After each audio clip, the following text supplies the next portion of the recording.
you again. Tell me it's us to the end. I wanna touch you again. I wanna cuddle again. Why are successful black men always victims of gun violence? And the reason I asked that was because why should it be the elite men of a society that have to look over their shoulder because they are targets for violence? Usually in a functioning society, those men would be seen with admiration. Those men would be seen with respect. Those men would be seen as opportunity givers. Those men would be seen as someone that you would want to get next to, someone you would want to be connected to, not someone that you would want to eliminate from your society, right?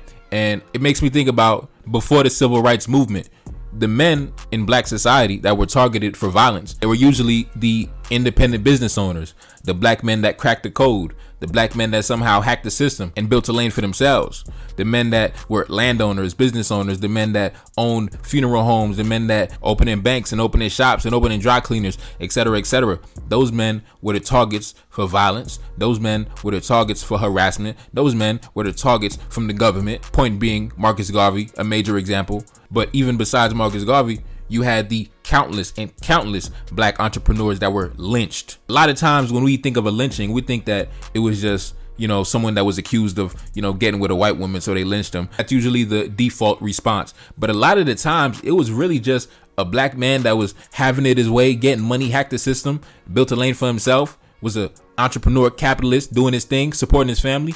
And there was just some hating ass white boys that tried to get him out the way, move him out the way, either to take his property, take what he had. I remember reading the story about how it was two grocery stores on the same block. You had one owned by the white boys, you had the other one, black men owned it. The one owned by black men was prosperous, doing his thing because it was serving his community. As we know, the segregation was popping, so they didn't even want to serve black people at the white store across the street. So because the white boys were just hating, seeing all the money coming in across the street into the pockets of the black men, they shot the owner dead in the street like a dog. And there were many stories like this. If you were a black man that held a position of influence in society, a position of power in society during that time, during the time before civil rights, you were going to be the target for violence, harassment, house bombings, all that, right? So now fast forward to today, we don't really deal with that today.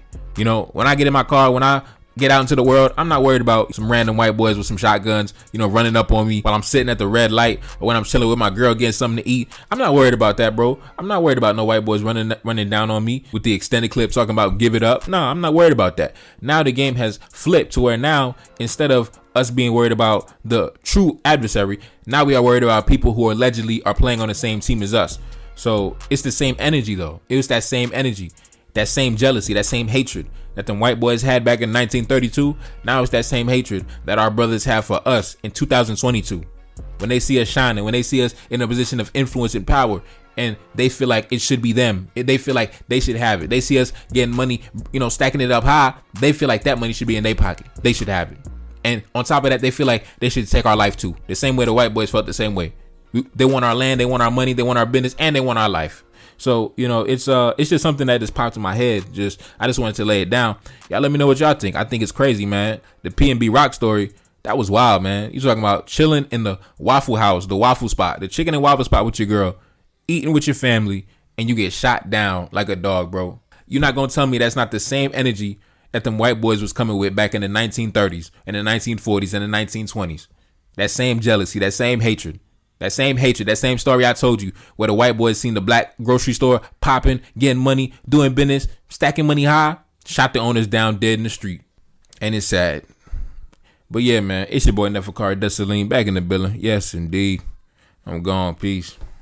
Reincarnated, I'm back in original fashion. I left on a horse and came back in the ass, and I left with abundance and came back to famine. We used to be pyramids, now we be rapping. Look how the mighty have fallen. Used to be running, now we be walking. When you be cooning, that's when they applauded. Selling your soul, your sons and your daughter. Gotta come up in this shit, they stuck in the mix. Really, my heart it be breaking. That's why I'm stacking that paper and handle my business. Pass it down in generation. Talking about money and power and building a nation. That's a deadly combination. Never be watching the TV, they pushing agendas, falsifying information. Know they got malice intentions. Step in the room and I'm feeling the tension. Enemy watching me blocking my vision. Been for the check cause I need my redemption. Building my kingdom, I need it protected. Ready for war like a young Money Congo. Never decided the team is the motto. Up in the crib and I'm whipping up waffles. Up in the crib and I'm smoking gelato. I'm chilling, I'm taking my pain and make it ambition. I'm blessed by the gods, but I ain't religious. I came for the power, they came for the bitch. They making no hourly wage. I got business, this shit is an art. and they could never be taught. Selling my soul, I can never be bought. Play with my money, I see you in court.